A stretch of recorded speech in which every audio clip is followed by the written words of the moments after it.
of domestic and sexual violence.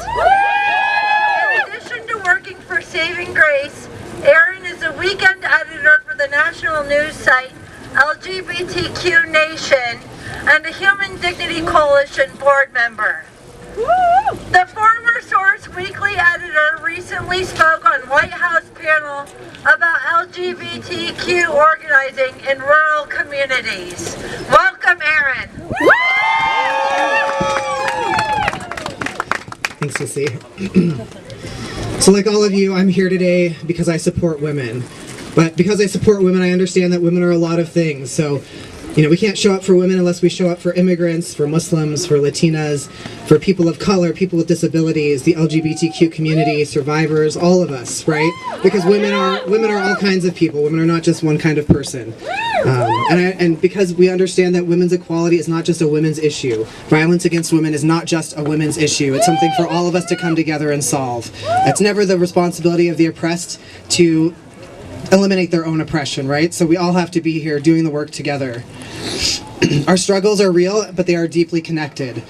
And if we're going to untangle this dangerous web of oppression that we all face, we have to come together and work together. As a queer person, as someone who lives in a rural area, belongs to a minority religion, and is myself a survivor of domestic violence, I know what it's like to look toward the future with fear, but I also know that we all have great power and privilege. I know that as a white man with a steady job and a roof over my head, I have power and privilege, and that's not a bad thing. What matters with power and privilege is that we use it for good. Yeah.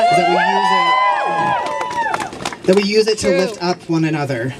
Unfortunately, I find hope not only in all of you being here today, but I find hope in our shared history and the history of oppressed people coming together to create their own safety nets.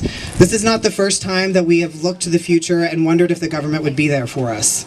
Fortunately, we have a blueprint for how to move forward. Yes. I look back and I think about 40 years ago when Saving Grace was just getting started as COBRA.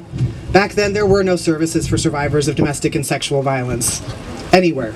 So people came together in this community to make a safer place for people fleeing violence in their own homes. Yay! They offered up their own homes as safe spaces for people to live despite the risk to their own well-being, to their own lives.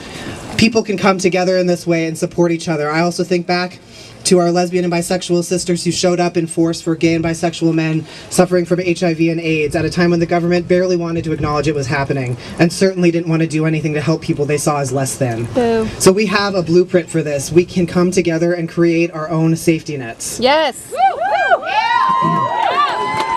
So I'll try to keep it short, and I just want to invite everyone to join me in finding ways to use your power and your privilege for good, to know and own your strengths, to hone our skills, and to move forward with intention, integrity, and love. Thank you.